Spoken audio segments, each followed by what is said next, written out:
सभी नेताओं का तहे दिल से शुक्रिया अदा करता हूँ। आज मैं भगवंत मान साहब और हमारे सभी साथी शरद पवार जी के साथ और उनकी पूरे सभी नेताओं के साथ यहाँ मिलने के लिए आए थे। आप सब लोग जानते हैं कि दिल्ली के लोगों के साथ बहुत अन्याय हुआ है। 2015 में जब हमारी सरकार बनी थी तो 23 मई 2015 को एक सिंपल सा नोटिफिकेशन जारी करके केंद्र सरकार ने दिल्ली सरकार की सर्विसेज के अधिकारियों के ऊपर कंट्रोल करने की सारी पावर छीन ली। 2015 से लेके 23 मई 2015 अब मई 2023 हो गया। 8 साल से हम लोग कोर्ट कचहरी के चक्कर दिल्ली के लोग काट रहे थे।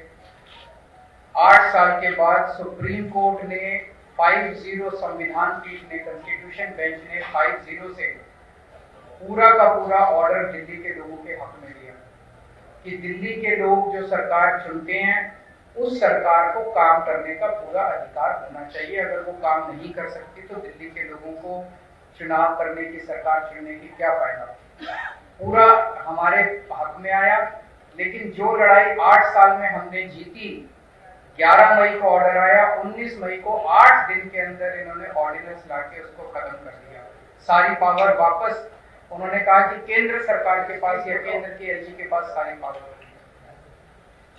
तो जैसा अभी एक्सप्लेन किया कि अब ये बिल के रूप में आएगा पार्लियामेंट में, तो हम पूरे देश में एक पार्टी के पास जा रहे हैं, उनसे निवेदन कर रहे हैं कि दिल्ली के लोगों के साथ न्याय होना चाहिए। दिल्ली के लोगों के लिए समर्थन मांग रहे हैं कि जब ये संसद में बिल आएगा तो उसका और इसको बिल को हराना है। तो मैं एनसीपी का, पूरी पार्टी का, शरद पवार साहब का खास तौर से तहे दिल से शुक्रिया अदा करता हूं कि उन्होंने पूरा समर्थन देने की हमें आश्वासन दिया है कि जब ये बिल राज्यसभा में आएगा तो राज्यसभा में इस बिल को पास नहीं होने देंगे। जैसा भी डॉक्टर पटेल साहब ने बताया कि राज्यसभा के अंदर किसी भी पार्टी का स्पष्ट बहुमत नहीं है, तो अगर नॉन बीजेपी सारी पार्टियां इकट्ठी होती हैं तो ये बिल गिर सकता है।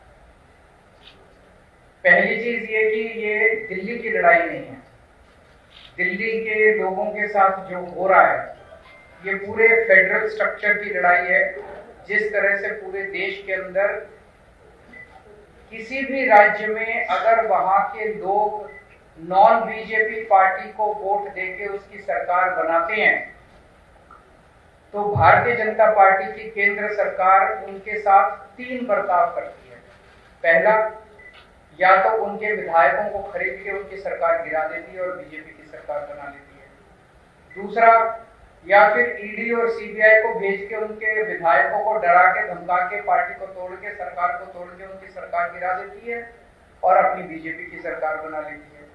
और तीसरा, अगर ना बिके ना टूटे तो फिर अध्यादेश लाके, ऑर्डिनेंस लाके गवर्नर के जरिए उनको काम नहीं करने दिया जाता। ये देश के लिए बहुत खतरनाक स्थिति है और मैं समझता हूँ महाराष्ट्र के अंदर आप सब लोग इसके भुक्तभोगी हैं। हमने कुछ महीने पहले देखा कि यहाँ पे किस तरह से जनता के द्वारा चुनी गई सरकार को किस तरह से ईडी के द्वारा, सीबीआई के द्वारा, पैसों के द्वारा तोड़ के, एमएलए को तोड़ के और पूरी सरकार को गिरा दिया गया।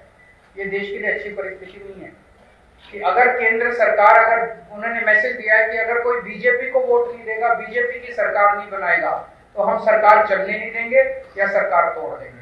ये देश के लिए बहुत खतरनाक स्थिति है। तो हम पूरे देश के लोगों के पास जा रहे हैं, लोगों को जोड़ रहे हैं। लोग पूछ रहे हैं ये विपक्ष की एकता है क्या? ये पक्ष और विपक्ष की बात नहीं है, ये देश की बात है।